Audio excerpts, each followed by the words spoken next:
It feels like Las Vegas knows something about the University of Georgia's 2022 football team. The question is, what do they know, and is it good news for Georgia? We'll talk about that today on the Locked On Bulldogs podcast. You are Locked On Bulldogs, your daily podcast on the Georgia Bulldogs, part of the Locked On Podcast Network, your team every day.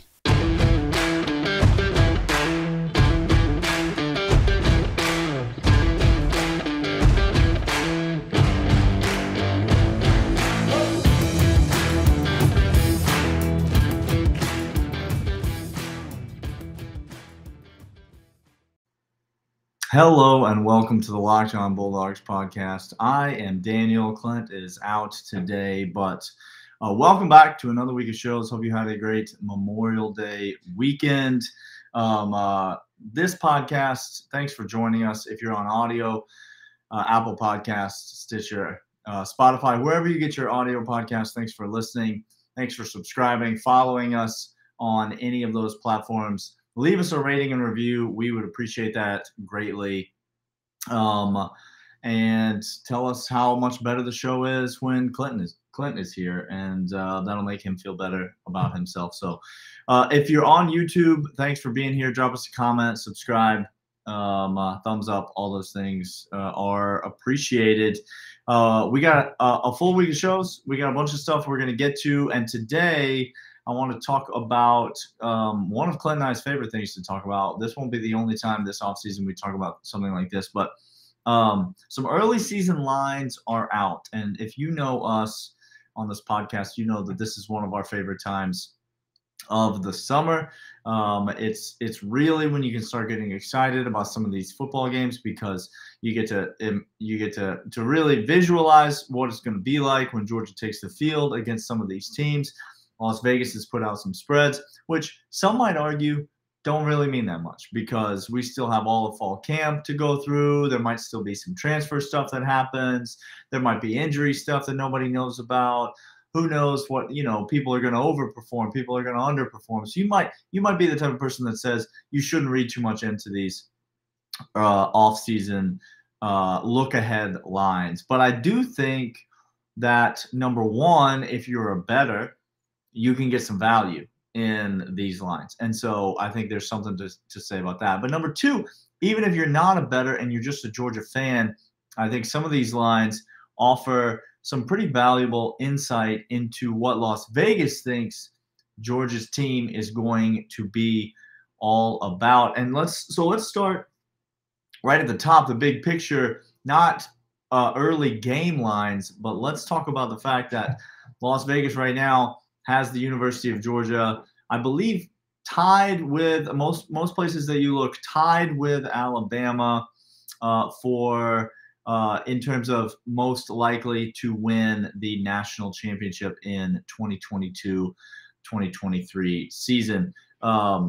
This should tell you an awful lot. And here's what it should tell you.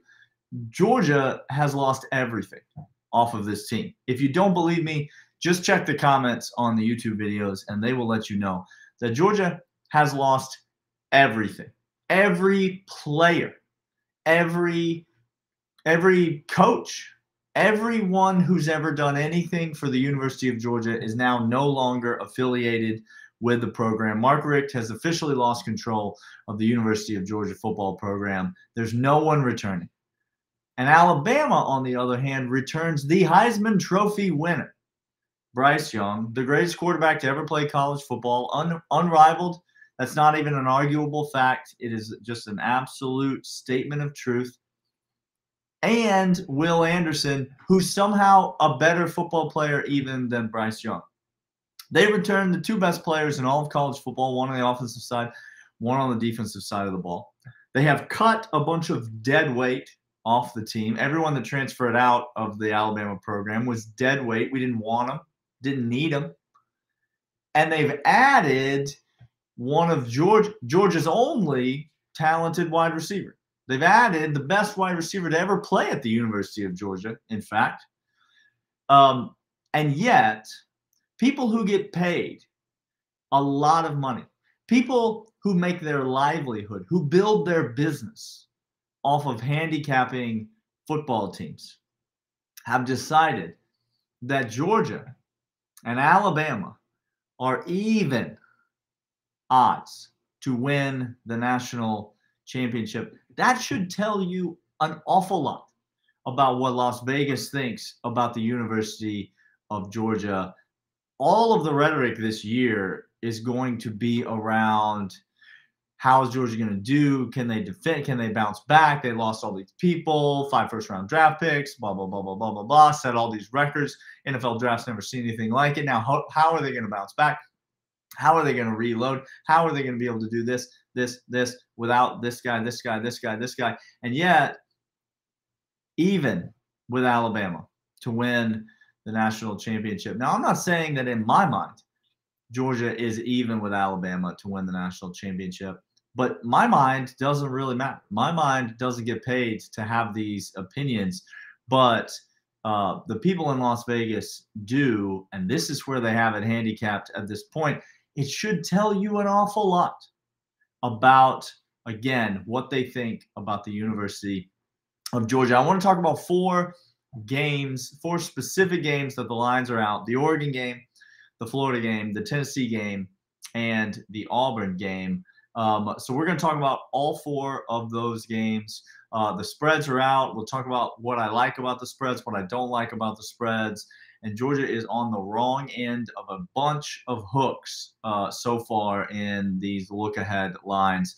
But before I get to any of that, what would this podcast be without me telling you about the good people over at BetOnline? BetOnline, they are your online sportsbook experts. They are the place that Clint and I trust when we want to place a wager. So if you are looking to place one of these wagers, if you want to make a bet on Georgia to win the national championship, look, if you did it last year, like I did, you're sitting on a little bit of a nest egg here. You can reinvest it in Georgia to win the national championship again this year. If you want to do that, BetOnline is the place. BetOnline.net. They've got over/under spreads, props, parlays. It's not just college football. It's the NFL. It's the NBA Finals. I don't know who you're going to take. You're going to take Steph and the Warriors. You're going to take the Boston Celtics. Bet on that. Bet on golf tournaments coming up. Bet on tennis tournaments coming up. Wimbledon's coming up in a couple months. Whatever your sport of choice is, BetOnline's got it. And right now, you go there, you enter the promo code Locked On, and you get a welcome bonus on your initial deposit, which means free money when you invest. When you make your initial deposit, they will add money to your account absolutely for free. You bet that money, and when you win, you get paid, you cash out, and there you have it. BetOnline, the official sportsbook partner of the Locked On Bulldogs podcast. BetOnline.net. All right, so I told you we're going to talk about some games here, and we'll obviously start with September the 3rd. It's an afternoon kick. It's in the Mercedes-Benz Stadium in Atlanta. It's Oregon against Georgia. It's Dan Lanning against Kirby Smart. And the line for this game has been out for a while. None of this is breaking news. This is just us talking about it because it's interesting to talk about. Georgia's favored by 17.5 points here. 17.5 points. I told you Georgia's on the wrong end of some hooks. And this is the first one of them. 17, a key number, obviously, when you're betting. And Las Vegas is going to make you pay for that extra half a point. They're going to make you take 17.5 or take significant juice on that massive spread. And this shouldn't really come as a surprise to you because while Georgia is absolutely in a reloading type of situation, they've lost everyone off their team.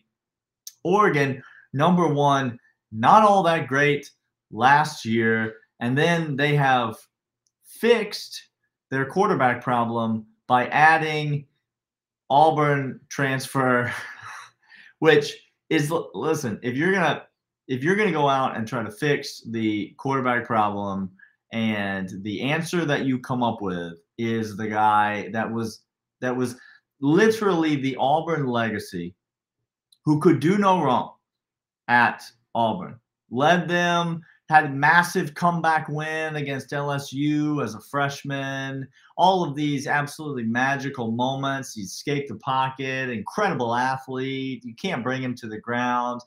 And then he goes and gets benched in his, I guess, junior season at Auburn. Gets run out of town. Almost cost Brian Harsin his job. Probably should have cost Brian Harsin his job, but makes his way up to Eugene, Oregon, and now Dan Lanning has got a real. They've added a lot in the portal, but not a particularly good team last year. They lost most of their talent, obviously. What's the kid's name? Thibodeau, the talented defensive end. They lost him a couple of years ago. Not a ton to speak of that's coming back in terms of guys that really wowed you. That again, they've added some guys in the portal. I think Dan Lanning is going to take a little bit of time to get some real quality players into Eugene. And so shouldn't surprise you that it's a huge line. Still, first game of the season, 17.5. I'm just going to tell you, I do not care for this line. I do not like it if I'm a Georgia fan. Maybe I've seen one too many games in the Benz. Maybe I've seen one too many season openers in Atlanta as a Georgia fan. I'm not trying to tell you it's going to be a Boise State situation. All I'm trying to say is 17.5 is a lot of daggum points. I'm not so sure that Kirby Smart's not just going to want to get in and get out of there with a win. Who knows? Are all the pieces going to be healthy by the time the season rolls around? I think there's some significant injury concerns with guys. I mean, I think a lot of these guys, especially offensive weapons like Brock Bowers, are expected to be back by the time the fall rolls around. But if some of these guys maybe get a little bit delayed, or maybe not 100%, maybe they haven't quite gotten the reps in, you could see a very vanilla offense. This could be a potentially low-scoring affair if that's the way that Kirby wants to play it. 17.5 is a lot of points for that game. The other game that I would talk about is the Auburn game. So we just were speaking of Auburn, and now we'll get to that game. This number is insane. I mentioned Brian Harsin. Somehow he does not get fired, and Georgia hosts Auburn, and they are favored by 21.5 points. Now, let me just talk to you about this. Obviously, I said wrong end of some hooks. This is another one of those situations. There's a line of rhetoric that some of you are maybe saying, which is, ooh, that's a lot of points. This is a rivalry game. You know, things bounce. There's some weird bounces in this game. There's a lot of history in this game. You never know what's going to happen in this game, blah, blah, blah, blah, blah. Now, you got to throw all that stuff out because I'm not interested in any of those conversations. Let me just say, this is the moment where if you're really Georgia, if Georgia is really the team that we hope they are, that we think they are, if Georgia is really the team that is won a national championship and going to look to back it up with another incredibly successful SEC championship caliber, college football playoff caliber season, you got to blow Auburn out here. You got to get Brian Harsin fired. You got to run him out of town. This guy obviously does not belong in the SEC. He doesn't have the quality of player. He doesn't have the quality of coaching staff. He doesn't have any of the pieces in place in order to compete with Georgia in Sanford Stadium. Give me Georgia in a landslide in this game. I know it's early right now, and I'm not necessarily going to invest a ton in it, but when Las Vegas has us favored by this many points over an SEC rival in a year, again, when we're losing everyone off of last year's team, it should tell you what Las Vegas thinks about Auburn. What Las Vegas thinks about Auburn is that they are not good at football. They are not going to be good at football, and you should not expect them to be good at football. So take Georgia minus 21.5. All right, we're going to talk about the Florida game, and we're going to talk about the what else did I say? The Tennessee game coming up right after this. All right, so Florida game. These are the two more interesting games for me because we're favored by 14.5 against Florida. We're favored by 15.5 against Tennessee. Florida's obviously a neutral site game. Tennessee is a home game. So really, if you look at it, typically, if you talk to betting people, they will tell you it's 3 to 4 points for home field advantage. Sanford Stadium, one of the biggest, home field advantages in all of college sports. And so you're looking at maybe more of a 4-point home field advantage, which means that Las Vegas really believes that Tennessee is a bigger threat to Georgia because they only have us favored by 15.5 at home versus 14.5 on a neutral site. So both of these are very interesting teams.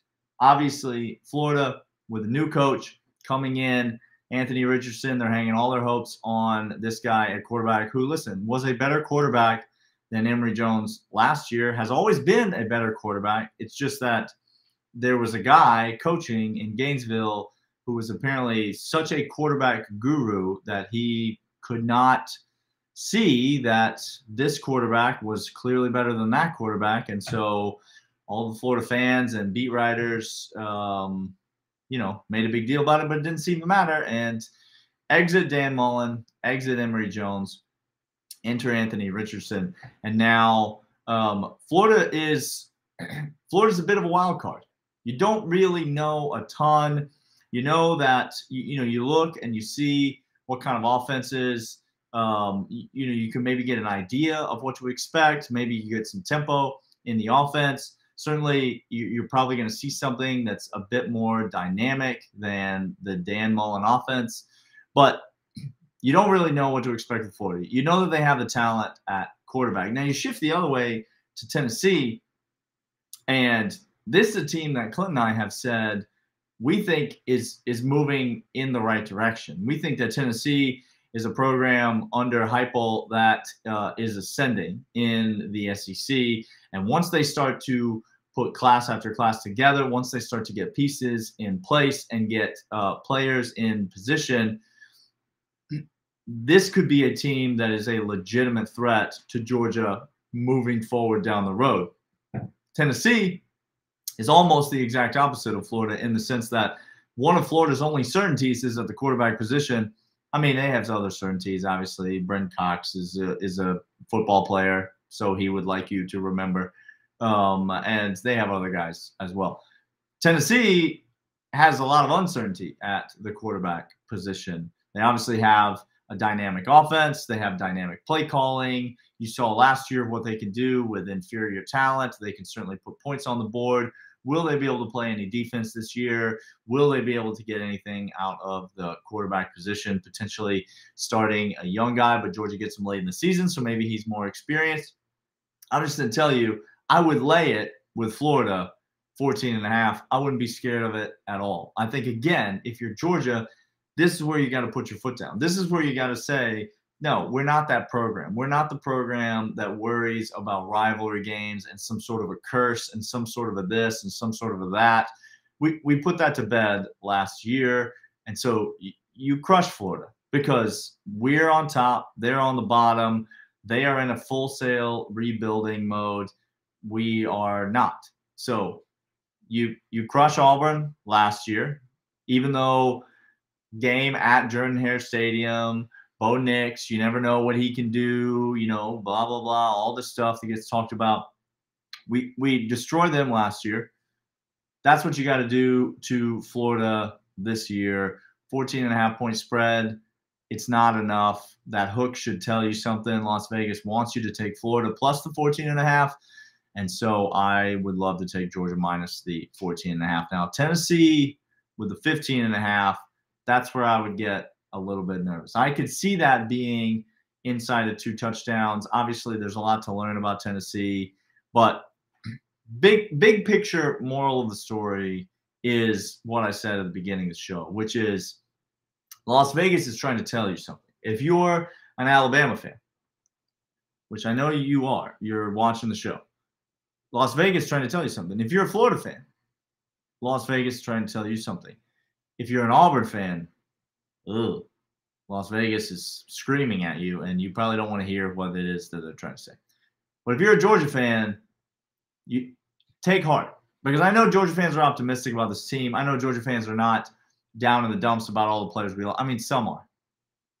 Las Vegas is trying to tell you that maybe some of the guys we have coming back, I'm not going to name their names, but maybe some of the guys we have coming back that you maybe have not shown as much respect for, maybe Las Vegas seems to think that those returning players are going to be pretty darn good. Maybe Las Vegas seems to think that some of the new players that are coming in, see the episode from last week about the inside linebackers, about the edge rushers, about the defensive line, about the offensive line. Some of these players that are coming back or that are new, that are being infused in the program, maybe Las Vegas seems to think that they're going to be pretty good.